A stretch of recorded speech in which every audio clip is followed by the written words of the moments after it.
Man like Robbie, welcome along to MLR Daily. Yet again, England have been knocked out on penalties in a major international tournament.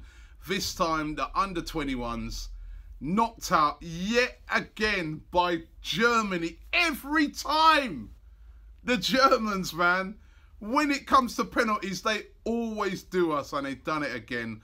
Heartbreak for England's under-21s last night. It was 2-2 after extra time. Goals by Tammy Abrahams and Damari Gray in the game. Came down to penalties, and we went out 4-3. Nathan Redmond of Southampton missing the decisive penalty, and yeah, the Germans are through to the final. A real shame for the England under-21s. They did really, really well in this tournament. To be honest, the game last night, you've got to say Germany were the better team. I think Mawson from the England team even said to him, you know, admitted it after the game. They were the better team throughout the game. But England, heartbreak again. Why can't we take penalties? Ah, so frustrating. You know what? On the subject of England, well done to the youngsters. That's the under-20s. They won the World Cup. The under-21s getting through to the semi-final of the European Championships. When are we going to see some of these guys playing for their teams? Now, I look at three guys in particular in the team. Chalobah, Tammy Abrahams and Lewis Baker, all of Chelsea. Not one of them gets a chance at Chelsea. What is the point in Chelsea having this great academy where they produce these brilliant young players and none of them ever get a chance to play in the first team? You know, we're even seeing at Man United at the moment, Marcus Rashford is brilliant, burst onto the scene, brilliant young player. Now they're about to buy Morata. That will limit his chances of starting. I mean, we've really got to do something about this in this country to make our young talent actually get games at the highest level. Look at Monaco last season over there in France. They won the title. They did well in the Champions League. And now their players are shining for France. Mbappe, 18.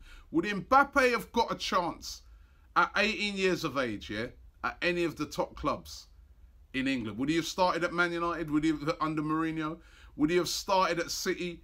Would he have started at Chelsea? No. Thomas Lemar, would he start? Bakayoko? You know, all these young players that are doing so well at the moment at Monaco, would they have got a chance in the first teams at, say, a Chelsea?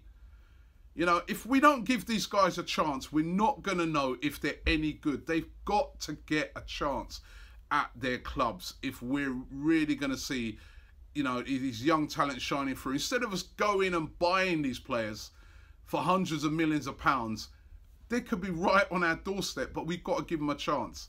It is something that really, really bugs me, I'll tell you. Moving on to transfer news, Toby Alderweireld of Tottenham Hotspur. We've been told today that Tottenham are looking to give him a new deal. He's currently only on £50,000 a week, the 28-year-old.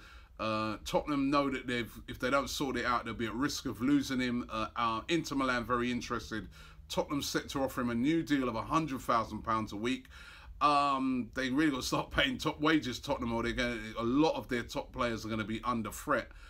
Laurent Koscielny of Arsenal as well, another defender who's been linked with a move away today. He's been linked this time with AC Milan. They're very interested in signing him. I can't see Arsenal selling him. He's on a real long-term deal at the moment at the Emirates Stadium till 2020. Anthony Martial of Manchester United, another young player who's not getting a chance there. This time a French player, of course. He apparently is up for moving away from Manchester United, and Manchester United apparently saying, we won't stand in your way. Of course, since Jose Mourinho's come in, he's really had limited chances at the club, and he looks very frustrated and is up for a move away. Of course, all the French players want to get into that World Cup team for next, well, for the end of the season, and they know they're going to have to be playing regular football to stand a chance of getting into there. And finally, Frank Lampard, could he be coming into management? Now, he's been linked with Oxford United of League One, who are looking for a new manager. They're said to be really interested in making Lampard their new manager. will be really interesting to see what happens. Will Lampard make a good manager? It's not every top player that then goes on to become a top manager, as we've seen with many managers over the years. Roy Keane, one of the biggest examples of Manchester United not really hit it off in management when everybody thought he would, considering he was such a great captain. Listen, thanks for watching MLR Daily today. Don't forget to subscribe to us here, and we will be back tomorrow. Man like Robbie.